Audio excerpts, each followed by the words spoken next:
नमस्ते फ्रेंड्स, आपका स्वागत है मेरे इस यूट्यूब चैनल पर। आज हम लोग डिस्कस करेंगे निफ्टी आईटी इंडेक्स क्यों गिरा आज। बिफोर स्टार्टिंग एक बार ओवरऑल मार्केट को देख लेते हैं कि कामकाज कैसे हुआ है। Sensex, Nifty 50, Nifty bank, Nifty mid cap 50 everything positive में क्लोज हुआ है। बढ़ने वाला स्टॉक में आप देख सकते हैं कि all cargo, Indus tower, Lakshmi organic, carbonium में अच्छा खासा कारोबार हुआ है। बढ़ने वाला स्टॉक आपको चौतरफा ही ग्रीन दिखेगा। ओनली गिरने वाला स्टॉक जो है वो निफ्टी आईटी इंडेक्स है, जो कि 2.3% का गिरावट दिखा रहा है। बाकी हर सेक्टर में पॉजिटिव ग्रीन में ही क्लोज हुआ है।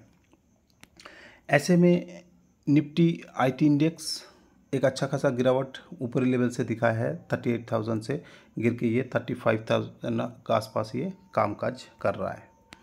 अगर आप एक साल का चार्ट देखेंगे इनका, तो एक साल चार्ट में एक अच्छा खासा इन्होंने रैली दिखाया है। ठीक है, 28 से लेकर 38,000 तक चला है।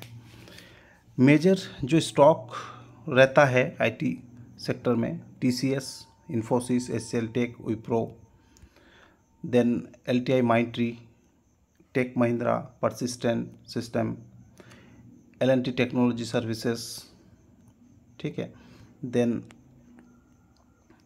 एम्फेसिस, कोफोर्ज। ठीक है, ये सारे निफ्टी आईटी इंडेक्सेस का पार्ट है। तो अक्रॉस द सेक्टर सारे रेड निशान में क्लोज हुआ।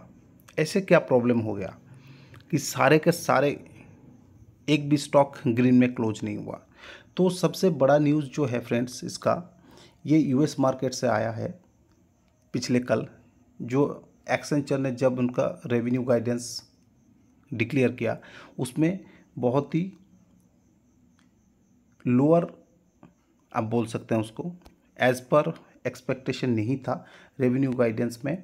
और मैनेजमेंट का जो कमेंट्री था उसमें भी कोई पॉजिटिविटी नहीं मिला, जिस वजह से सभी को अनुमान ये लगा कि अभी तो ग्रोथ है नहीं और आने वाले कुछ समय तक भी ये ठीक ठाक परफॉर्म नहीं करेगा। इस वजह से इसमें एक अच्छा खासा धुलाई दिखाई गया और इंडियन मार्केट भी इससे बच नहीं पाया। सारे आईटी सेक्टर को वहाँ से लिंक करके देखा जाता है, ओवरऑल स्टॉक सेक्टर को, आप बोल सकते हैं स्टॉक मार्केट को। तो इस वजह से एक अच्छा खासा नेगेटिविटी इंडियन स्टॉक मार्केट में भी दिखाई दिया है। अगर आप यूएस मार्केट को ट्रैक करते हैं तो आज जैसे ही ओपन हुआ, आप देख सकते हैं कि रेड निशान में ही ओपन हुआ है। अगर आप क्रूड को देखेंगे तो क्रूड भी रेड निशान में ही आपको दिख रहा है। तो ओवरऑल मार्केट को नेगेटिव में ही क्लोज हुआ है। ठीक है, टॉप कंपनीज में माइक्रोसॉफ्ट भी देखिए अंडर परफॉर्म कर रहा है। अभी लास्ट में क्लोज होते होते हो सकता है पॉजिटिव में क्लोज हो, लेकिन अभी इस टाइम में जब मार्केट चल रहा है तो ये दिख रहा है। अगर आप एक्सेंचर को देखेंगे, आज भी एक्सेंचर अपना ऊपर लेवल से गिरते गिरते 1.5% तक गिरावट अभी दिखाई दिया है। मैं ओपन मार्केट में ये रिकॉर्ड कर रहा हूँ फ्रेंड्स, जब मार्केट क्लोज होगा तो हो सकता है ये थोड़ा चेंज हो जाए। तो इंडियन आईटी स्टॉक्स में मार्केट कैप वाइज आप देख सकते हैं TCS, Infosys, HCL, Wipro, LTI Mindtree, tech Mahindra, persistent, ये सब लार्ज कैप स्टॉक है। 14 लाख से लेकर 6 लाख करोड़ तक का मार्केट कैप इनका। देन 7 लाख करोड़ का भी ये भी है ओरेकल फाइनेंस, सॉरी 72,000 का, हाँ 72,000 का है। देन टाटा एलेक्सी, ठीक है, ये आपको मिड कैप स्टॉक दिख जाएगा। टाटा टेक्नोलॉजी, केपीआईडी टेक, कोफोर्ज, ठीक है। और छोटा स्मॉल कैप में भी आपको के solve, sigma solve, happiest mind, इस टाइप का स्टॉक दिख जाएगा। तो फ्रेंड्स अभी क्या किया जा सकता है ना। ओवरऑल चार्ट पैटर्न को देखेंगे तो एलटीआई माइंट्री देखिए अपना ऊपरी लेवल से आपको 35% का डाउन में अभी मिल रहा है। परसिस्टेंट को आप देखेंगे तो इसमें भी 12% का आसपास आपको डिस्काउंट मिल रहा है। इन्फोसिस को देखेंगे तो 24% का आसपास डिस्काउंट है। टीसीएस को देखेंगे तो टीसीएस में ज़्यादा डिस्काउंट नहीं है, ओनली 9% का आसपास। कोफोर्ज में देखेंगे तो 20% का आसपास आपको डिस्काउंट मिल रहा है। टाटा एलेक्सी 27% तक डिस्काउंट। देन हैप्पीएस्ट माइंड छोटा स्मॉल कैप स्टॉक 52% तक का आसपास डाउन में है अभी। के सॉल्व 20% का ऊपर डिस्काउंट, सिग्मा सॉल्व 33% का डिस्काउंट, ठीक है। तो ओवरऑल आईटी स्टॉक्स में डिस्काउंट चल रहा है, चाहे लार्ज कैप हो, चाहे मिड कैप हो, चाहे स्मॉल कैप हो। तो ऐसे में आपको अगर एक पोर्टफोलियो बिल्ड करना है तो आईटी सेक्टर एक पार्ट रहता है पोर्टफोलियो का, तो आप इसको ट्रैक करके चल सकते हैं। आगे जाके और ज़्यादा गिरावट मिला तो आप धीरे धीरे एक्यूमुलेशन कर सकते हैं। ये चार्ट मैंने आपके पास लाया ताकि आप सीख पाएँ कैसे ढूंढते हैं सेक्टर का, आइडेंटिफाई कैसे करते हैं, सेक्टर में अच्छा ग्रोथ वाला स्टॉक कैसे आइडेंटिफाई करते हैं इस पर्सपेक्टिव से, ताकि आपको कुछ हेल्प हो पाए। इसमें कोई मेरा बाय और सेल का कोई टिप्स नहीं है फ्रेंड, कोई रिकमेंडेशन नहीं है।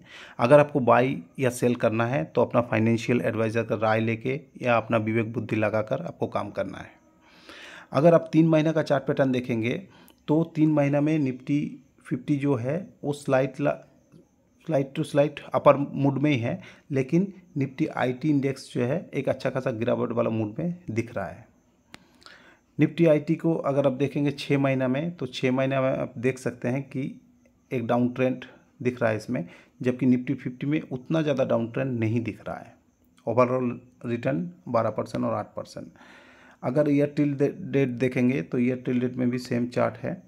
एक साल का आप चार्ट देखिए, एक साल में चार्ट में भी आपको निफ्टी आईटी जो है एक डाउन ट्रेंड शो कर दिया है, ऐसे शो हो रहा है।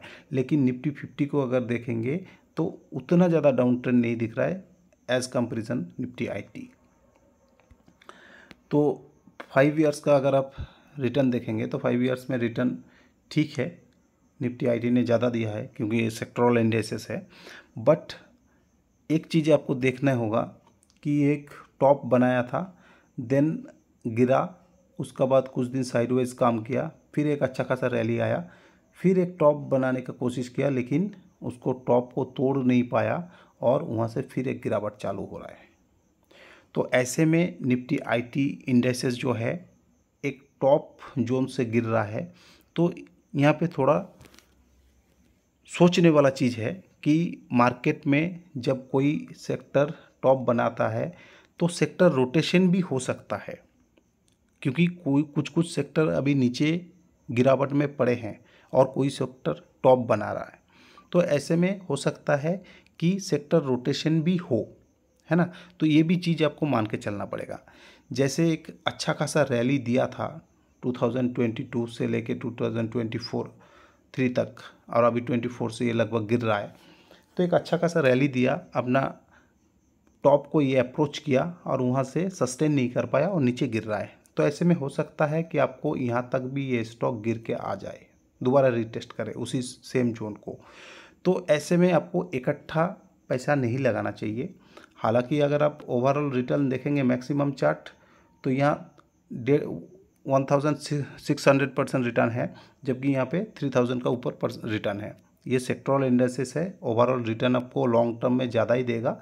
लेकिन अभी जैसे मैंने बताया कि अपना टॉप को अप्रोच कर रहा है और इसको काट के ऊपर नहीं जा पाया, तो हो सकता है ये दोबारा इस जगह से भी आए। आपको इस हिसाब से मान के चलना पड़ेगा।